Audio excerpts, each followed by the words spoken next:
Tapi hari ini saya berbeda karena saya memakai atribut Gresik United, teman-teman. Sebuah klub kebanggaan Kota Gresik yang juga sedang menapaki sebuah perjalanan yang panjang untuk masuk di kasta tertinggi Liga Indonesia saat ini. Semoga Gresik United juga terus berjuang seperti halnya saudara-saudara kita di Timnas Indonesia. Susah, penuh perjuangan, penuh liku-liku, penuh makian, kritik, dan tentu juga di sela-sela itu ada itu Martin Paes memang sengaja untuk berlama-lama di sini, dan yang paling menarik karena tidak hanya Martin Paes, juga ditemani kekasihnya. Nah, teman-teman jangan kepo, jangan lagi bertanya apa yang dilakukan di sini.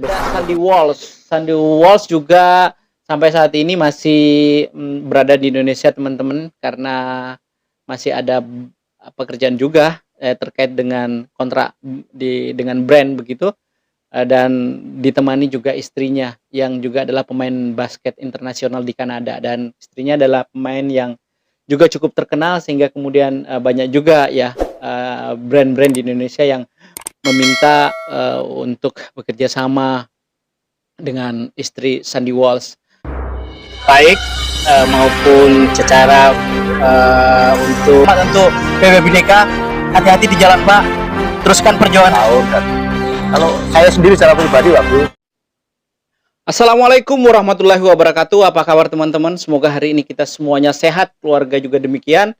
Jumpa lagi bersama Biodika Sport Channel di sini, channel yang terbaik dari semua channel yang suka memberitakan berita-berita hoax, channel yang terbaik dari channel yang tidak suka akan prestasi Timnas Indonesia, yang tidak suka dengan terobosan-terobosan yang dilakukan oleh federasi dan seluruh komponen yang terlibat sejauh ini untuk kebaikan dan perkembangan sepak bola Indonesia dan tentu Timnas Indonesia dalam hal ini. Begitu. Nanti kita akan membicarakan soal itu, teman-teman. Tapi hari ini saya berbeda karena saya memakai atribut Gresik United, teman-teman. Sebuah klub kebanggaan Kota Gresik yang juga sedang menapaki sebuah perjalanan yang panjang untuk masuk di kasta tertinggi Liga Indonesia saat ini. Gresik United berada di kasta kedua gitu kan ya, atau Liga 2 di Liga Domestik, dan semoga Gresik United juga terus berjuang seperti halnya saudara-saudara kita di Timnas Indonesia. Susah, penuh perjuangan, penuh liku-liku, penuh makian, kritik, dan tentu juga di sela-sela itu ada pujian. Nah, saya berharap Gresik United dan adik-adik kami juga di sana sedang berjuang sama kuatnya, sama bersemangatnya begitu dengan Timnas Indonesia juga begitu. Dan para supporter Gresik United, Ultrasmania, semoga terus juga mengawal Gresik United agar kemudian mereka berjuang itu tidak sendirian, teman-teman. Sekali lagi, Gresik Unitedku semoga berjaya. Nah, teman-teman, euforia kemenangan Indonesia atas Arab Saudi beberapa hari yang lalu masih sangat terasa di berbagai tempat tongkrongan begitu, warung-warung kopi. Mereka membicarakan sepak bola, mereka membicarakan dari satu ke satu pemain yang mereka masing-masing punya pemain favorit begitu.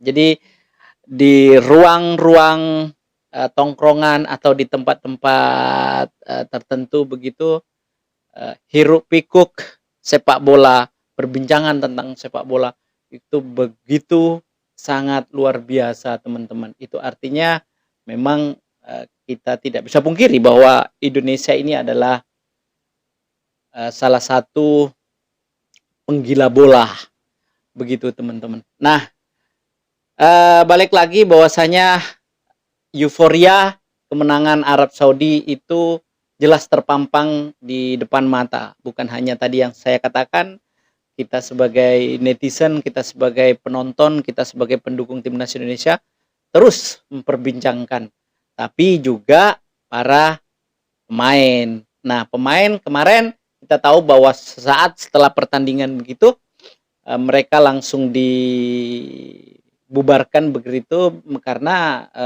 sehari kemudian sudah ada liga domestik, yakni Liga Indonesia yang sedang bermain. Jadi pada saat itu juga dilepas oleh Sintayong ya untuk kembali ke klubnya masing-masing.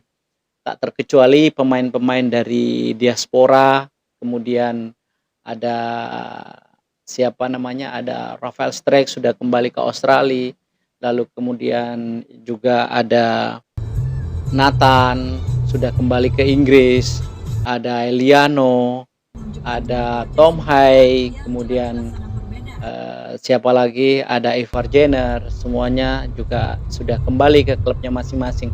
Dan sangat membanggakan sekali karena mereka berjuang untuk timnas Indonesia mati-matian, teman-teman. Tak terkecuali Martin Paes. Martin Paes kita tahu bahwasanya masih beberapa hari ke depan ini masih akan tinggal di Indonesia karena sudah terlanjur atau ada pekerjaan lain gitu kan ya. Ada ikatan kontrak bersama dengan brand di Indonesia begitu. Jadi dia masih mengerjakan atau menyelesaikan urusan pekerjaannya. Sementara liga di Amerika itu memang saat ini sedang libur hingga Januari, teman-teman ya. Maka itu Martin Paes memang sengaja untuk berlama-lama di sini, dan yang paling menarik karena tidak hanya Martin Paes, juga ditemani kekasihnya. Nah, teman-teman jangan kepo, jangan lagi bertanya apa yang dilakukan di sini bersama dengan kekasihnya. Nah, itu urusan mereka ya teman-teman ya. Jadi kita hanya mencoba untuk melakukan komentar atau semacam gambaran-gambaran tentang kehidupan persepak bolaan, tentang soal pribadinya, mau bersama dengan kekasihnya, mau tidur satu kamar atau itulah urusan dialah, kita tidak ada di ranah itu gitu kan.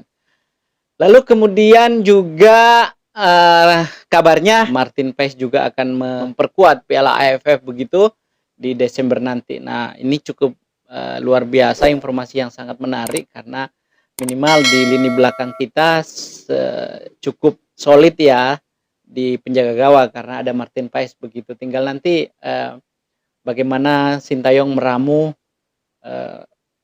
taktikal atau strategi yang akan diterapkan di pertandingan nanti. Lalu ada Sandy Walsh. Sandy Walsh juga sampai saat ini masih berada di Indonesia, teman-teman, karena masih ada pekerjaan juga terkait dengan kontrak dengan brand begitu, dan ditemani juga istrinya yang juga adalah pemain basket internasional di Kanada, dan istrinya adalah pemain yang juga cukup terkenal sehingga kemudian banyak juga ya brand-brand di Indonesia yang meminta untuk bekerja sama dengan istri Sandy Walsh, dan juga tampaknya dia lebih sibuk daripada Sandy Walsh gitu kan ya, karena sempat menghadiri beberapa podcast kenal di teman-teman di Jakarta begitu. Dan seandainya pertandingan itu ada di Gresik, barangkali juga kita kebagian teman-teman ya untuk mengundang mereka untuk datang ke studio kita yang nggak jelas sini gitu kan ya.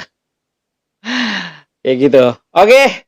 Baik, saya sedikit ingin menggambarkan situasi karena tadi saya mengatakan bahwa euforia terkait dengan kemenangan kita melawan Arab Saudi kemarin, teman-teman, itu masih sangat terasa sekali. Kita bisa menang 2-0, itu artinya peluang kita untuk masuk ke babak berikutnya itu cukup besar. Dengan nilai 6, kita sekarang berada di peringkat ketiga di bawah Australia, dan ada Arab Saudi, Bahrain, dan Cina gitu di bawah kita. Jepang paling ujung, dan ini luar biasa sekali. Dan kita lihat bahwa Erick Thohir itu sangat gembira sekali atas kemenangan Indonesia, dan semuanya pecinta timnas Indonesia, kecuali mungkin mereka yang tidak terlalu sayang terhadap perjalanan atau prestasi timnas Indonesia. Apakah ada? Ada dong, ada. Anda coba berselancar di media sosial bagaimana mereka masih saja nyinyir dengan kemenangan Indonesia. Tapi it's okay, kita nggak peduli dengan itu. Nah,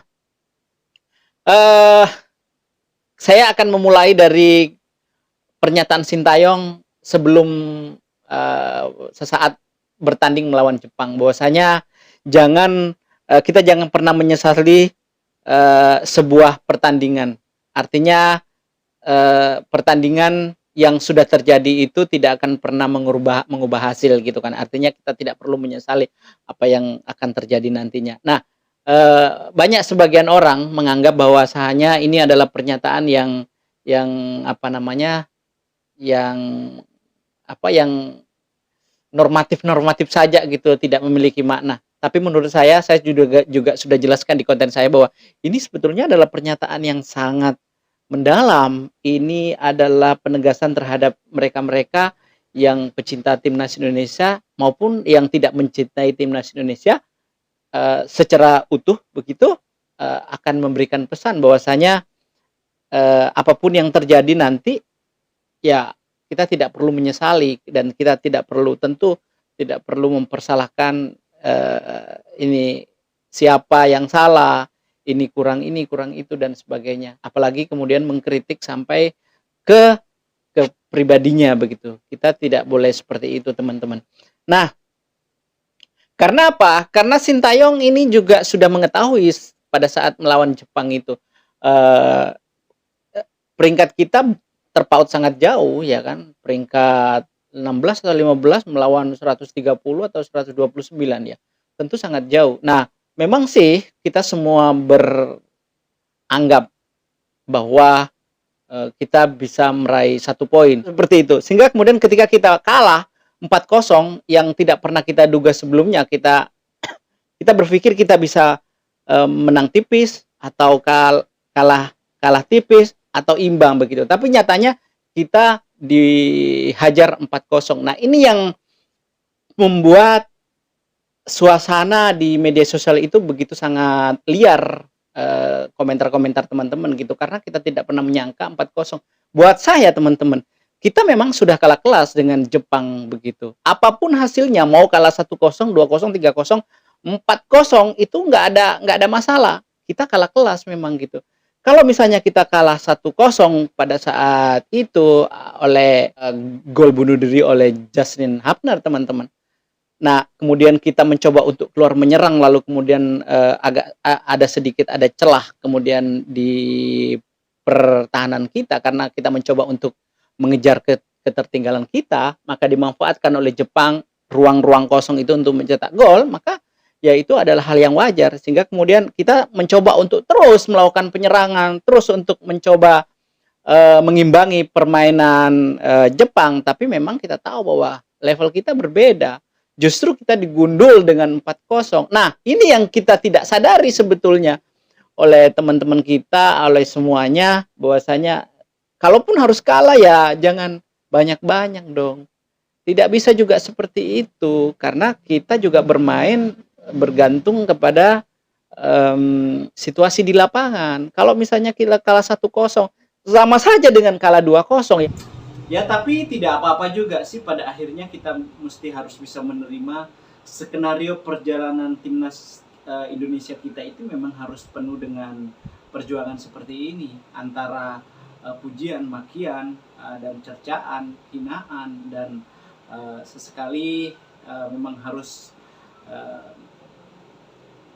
dilakukan oleh beberapa pihak agar semuanya kemudian mental kita, mental pemain, mental netizen, mental penonton, mental pecinta timnas Indonesia maupun pemain federasi itu betul-betul tertempa dengan baik.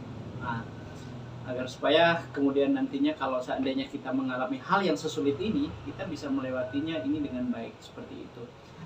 Baik teman-teman, kita coba lupakan pertandingan Jepang yang kemarin begitu. Nah, kali ini kita sudah berada di posisi tren yang benar. Nah, semoga nanti di pertandingan berikutnya kita terus bisa memenangkan pertandingan. Cukup menang di 2 laga kandang kita itu, saya pikir itu sudah cukup menjadi modal untuk kita melangkah ke round berikutnya. Nah, singkat saja teman-teman, saya ingin sedikit memberikan gambaran bagaimana pertandingan kemarin. Setelah pertandingan itu, kemudian tim semuanya dibubarkan kembali kepada klubnya masing-masing begitu. Nah,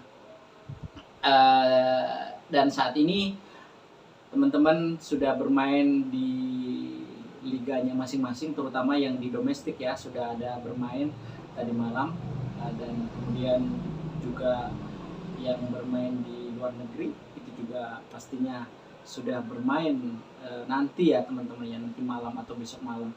Jadi saya rasa yang pertama adalah kita berbangga punya timnas Indonesia yang setangguh ini, dan saya pikir semuanya betul-betul memberikan andil kontribusi, baik itu pemainnya, federasinya, tim kepelatihannya, netizennya yang mendukung timnas Indonesia, netizennya yang sebagian yang nyinyir, yang sedikit tidak mensupport secara penuh begitu, ada kritikan-kritikan, tapi itu semuanya bagian dari kontribusi mereka, dan berada di posisi yang dimanapun mereka mau memposisikan dirinya sebagai pengkritik dan mau memposisikan dirinya sebagai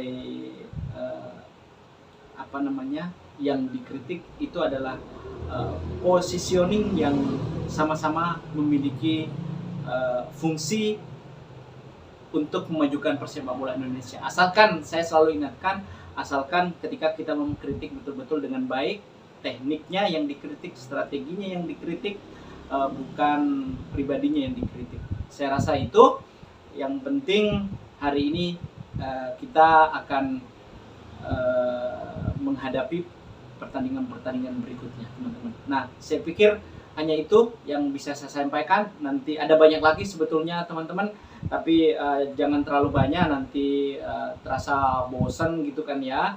Yang penting sedikit-sedikit kita menjumpai teman-teman di luar sana, dan mohon saran dan kritiknya untuk channel ini, dan apa saja yang perlu dibenahi. Dan terima kasih sejauh ini teman-teman sudah mendukung channel ini, melakukan subscribe dan berkomentar, baik itu berkomentar secara baik maupun juga secara mengkritik kebijakan-kebijakan Sintayong dan PSSI. It's okay, nggak ada masalah.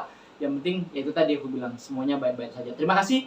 Semoga video ini bermanfaat. Assalamualaikum warahmatullahi wabarakatuh.